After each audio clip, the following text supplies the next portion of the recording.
امید ہے آپ لوگ سب ٹھیک ٹھاک ہوں گے۔ ہمارا جو آج کا لیکچر ہے وہ پریزیڈنٹ آف پاکستان کے الیکشن کے اوپر ہے۔ پاکستان کے 1973 کے کانسٹیٹیوشن کے تحت پاکستان میں جو ملک کا سربراہ ہے وہ صدر ہے، جو کہ تمام اختیارات کا ایگزیکٹو پاورز کا مالک ہے، مگر جو چیف ایگزیکٹو ہے وزیر اعظم ہوتا ہے، جبکہ ملک کا سربراہ صدر ہوتا ہے۔ وزیر اعظم اپنے تمام اختیارات صدر کے مشورے سے استعمال کرتا ہے اور صدر اپنے تمام اختیارات وزیر اعظم کے مشورے سے استعمال کرتا ہے۔ صدر پاکستان میں ایک نامنل ہیڈ ہے، کیونکہ پارلیمانی نظام ہونے کی وجہ سے اکثر اختیارات کا مالک وزیر اعظم ہے۔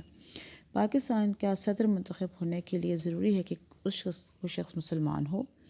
اس کی عمر کم از کم 45 ایئرز یا اس سے زیادہ ہو، اور وہ نیشنل اسمبلی کا ممبر منتخب ہونے کی تمام شرائط پوری کرتا ہو۔ پاکستان کے صدر کا انتخاب ڈائریکٹ نہیں ہے بلکہ انڈائریکٹ ہے۔ انڈائریکٹ کا مطلب یہ ہے کہ پاکستان کے عوام خود ووٹ ڈال کے صدر کا انتخاب نہیں کرتے، بلکہ وہ ایک الیکٹورل کالج کے ذریعے منتخب ہوتا ہے یا انتخابی ادارے کے ذریعے منتخب ہوتا ہے، اور وہ انتخابی ادارہ ہے قومی اسمبلی، سینٹ اور چاروں صوبوں کی صوبائی اسمبلیاں۔ پاکستان میں صدر کا انتخاب کرنے کے لیے جو چیف الیکشن کمشنر ہے وہ ایک تاریخ منتخب کرتا ہے، اور جو صدر کی ٹوٹل میعاد عہدہ ہے وہ 5 سال ہے۔ ہر سال 5 سال کے بعد جب نئی اسمبلی منتخب ہوتی ہے تو ساتھ ہی صدر پاکستان کا بھی انتخاب کر لیا جاتا ہے، اور یہ جو الیکشن ہے یہ چیف الیکشن کمشنر کے انڈر کیا جاتا ہے، جو کہ speaker of the national assembly کو اس بات کی درخواست کرتا ہے کہ وہ اسپیشل جوائنٹ سیشن بلائے دونوں ہاؤسز کا، اور وہ اجلاس ہوتا ہے چیف الیکشن کمشنر کی سپرویژن میں۔ سیکرٹ بیلٹ سے ووٹ کاسٹ کیے جاتے ہیں اور ہر شخص اپنی مرضی سے ووٹ دیتا ہے۔ صوبائی اسمبلی، قومی اسمبلی اور سینٹ تمام امیدوار ایک ایک ووٹ دیتے ہیں، لیکن ان کے ووٹوں کا جو کاؤنٹنگ ہے وہ ڈیفرنٹ طریقے سے کی جاتی ہے۔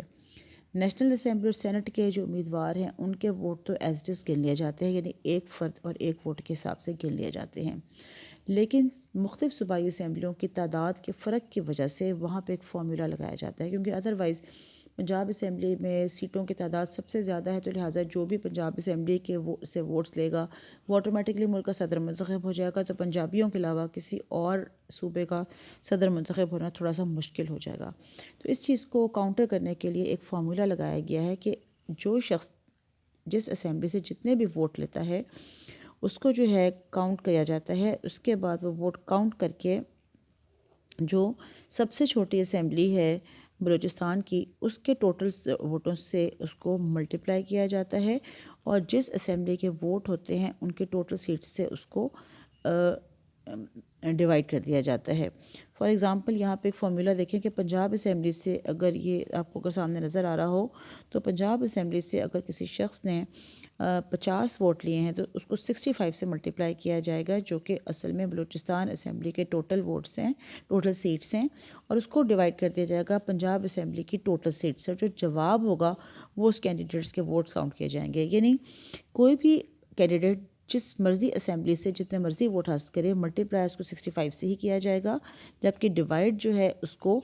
پنجاب اسمبلی کے ووٹوں سے کیا جائے گا۔ اس طرح سے جو جواب آتا ہے وہ اس کے ووٹ کاؤنٹ کر دیے جاتے ہیں، اور اس طریقے سے پاکستان کا جو صدر ہے اس کا انتخاب کیا جاتا ہے 5 سال کی مدت کے لیے۔ اور اگر کسی طریقے سے صدر اپنی میعاد عہدہ کے دوران بیمار ہو جائے یا اس کے اوپر کوئی اور الزامات ہوں تو اس کا جو ہے وہ مواخذے یا امپیچمنٹ کے ذریعے اس کو اس کے عہدے سے برخاست کیا جا سکتا ہے۔